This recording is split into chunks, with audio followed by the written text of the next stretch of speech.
Everyone, Mario again. In this segment, I'm going to show you the contents of this pink folder that is titled the new handout.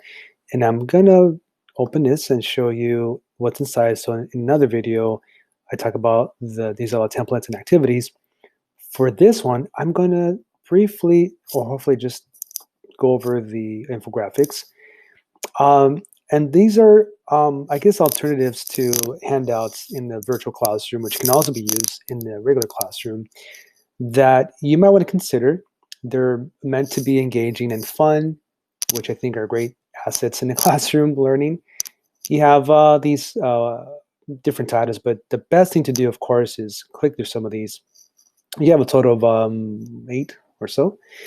You have one called wanted poster, topic versus topic, timeline, text boxes, the process of full detail, 4 square, building on info, and 8 things or steps. Infographics, if we're not sure, let me go here, are essentially, these kinds of things where you have a mashup of text and images to convey a message. This is one example that you can find in this folder. It's actually the first one, wanted poster. And let's say you're teaching a book or a short story, and you have an assignment that calls for a character analysis, maybe on the main character or maybe the antagonist. And oftentimes we might use documents that may not have as much of a catchiness to it, like this one. This infographic allows students to still do a character analysis, but they put the content of their information on this handout. And here, for example, if let's say they're reading Fahrenheit 451, they might want to put like a picture of the protagonist, Ray Montag here. They type in here of who he is, physical characteristics of the character, personal characteristics, such as like personality-wise. This box that says participated in, what book the character is in, if there's any other genres that this person is part of.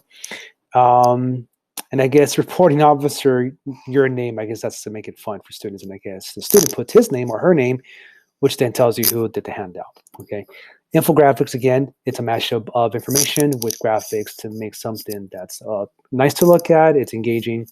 What else you'll find are other examples. One that I think I will for sure use is this one, timeline text boxes. And it's maybe hard to see. I'm going to try to zoom in a bit here.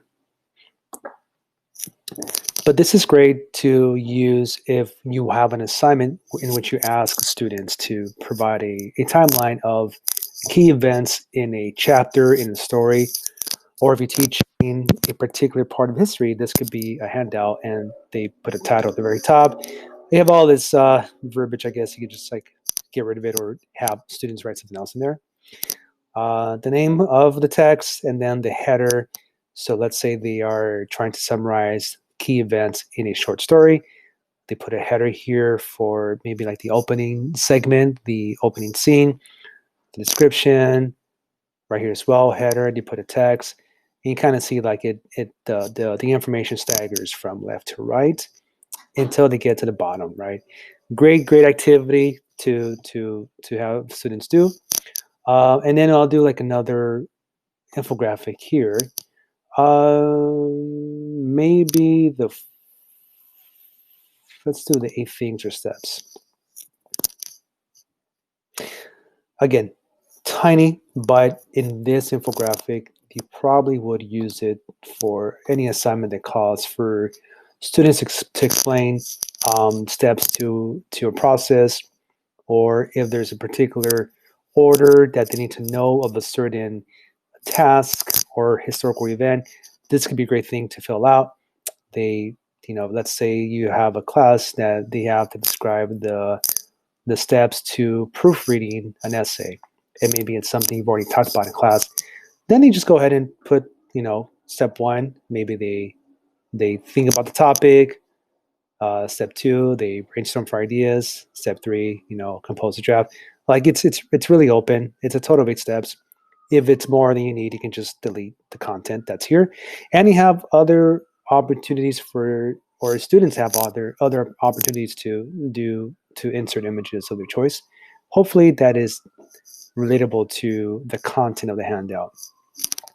Pretty awesome infographics. Again, these are alternatives to, I guess, the typical Google Docs handouts that we probably do a lot in the class, but this just helps to engage students, to help change up your learning environment, to approach learning in other ways, and recognizing that infographics is a great way to capture information for students, and it's a great way for you to evaluate the information and determine if they're doing the assignments correctly. So check out this folder. And if you do, if you like what you see, open it, make a copy for yourself. And by doing that, it should make the copy into your Google Drive. Go here. And from there, try it out. Thanks.